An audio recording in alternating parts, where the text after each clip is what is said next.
they relate with me very well, and I think they are comfortable. Okay. I've not heard anything on the contrary. Negative, I think they are okay. comfortable and they are happy. So how's it been? It's been awesome. It's been awesome. I am a purpose-driven person.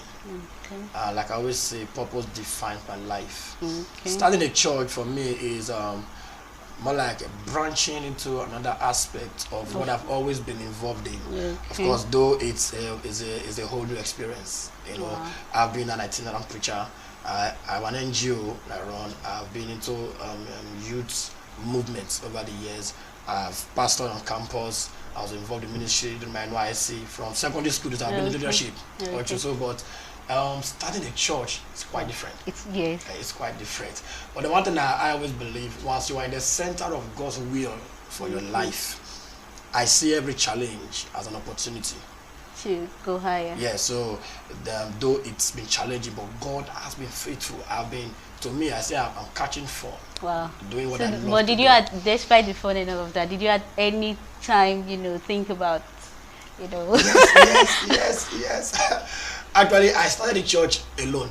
Wow. April 5th, the first service was held all by myself. I was there alone. So, despite the... How did you feel? You were all evangelism I did, alone. Were people not passing by and... we were passing by, looking at me. So I thought I was in normal. Okay. And now, funny enough, we are using a beer parlor. Oh my God. We started with a beer parlor.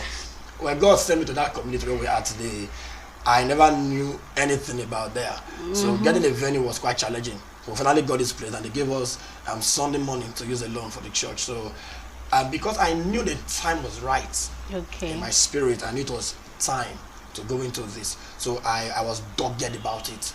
I didn't mind starting under the tree, but I wanted to just start because there was this restlessness in my spirit. So April 5th, I started alone. And I've been privileged to preach in some big churches, same crowd and all. So I was hoping that in a few weeks' time, the crowd would just come and also. And there were times Saturday night, prepare a good message. God comes to you, speaks to you, message, hot message. And one of the Sundays, after having such an encounter with God, I go to church. I was very optimistic that people will come. Waited. Not a single soul came. That day I cried home. Really? I'm telling you the truth. I cried. I was Pastors do cry. Wow. We thought pastors were... cover. Oh my God. I was disgruntled. I went by and said, Lord, I don't understand. How did you handle Did you call me? I'm somebody who, as long as I know what I'm doing is in the center of God's will, I don't give up. 3 months into starting a church, I thought of closing the church. Wow. I got it practically.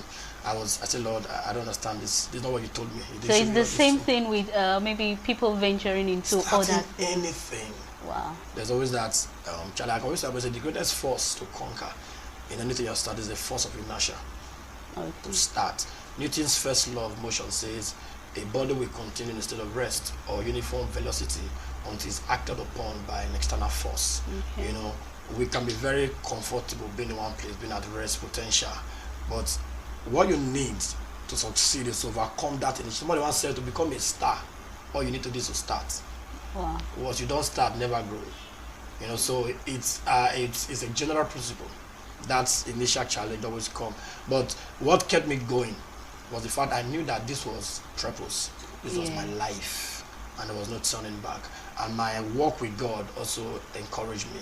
Like there I said, I cried with I felt disappointed. As a pastor, you must pray, you must still study your Bible. So at that point, the following day, God began to encourage me and speak to me that you have to grow. We don't jump by faith, we walk by faith. So you must grow through.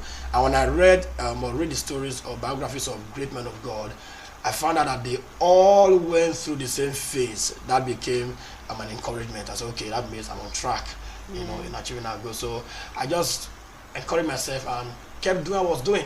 I told myself, Lord, you are the one that gives increase. I'll keep preaching, I'll keep preparing. At the right time, if you decide to send the people. And from then, it became something that's going to be faithful, people started coming, and I'm enjoying myself doing the work of God. Wow. Apart from maybe seeking God's face and all of that, did you talk with anyone, to get encouragement? When I started church, that was when I knew what it means to different between being lonely and left alone. Okay. I have people around me, but somehow, I don't know what happened when I told them about the vision of the church, it was as if everybody left me alone.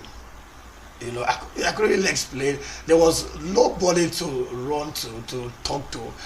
Nobody was really interested. And my only resort then was God.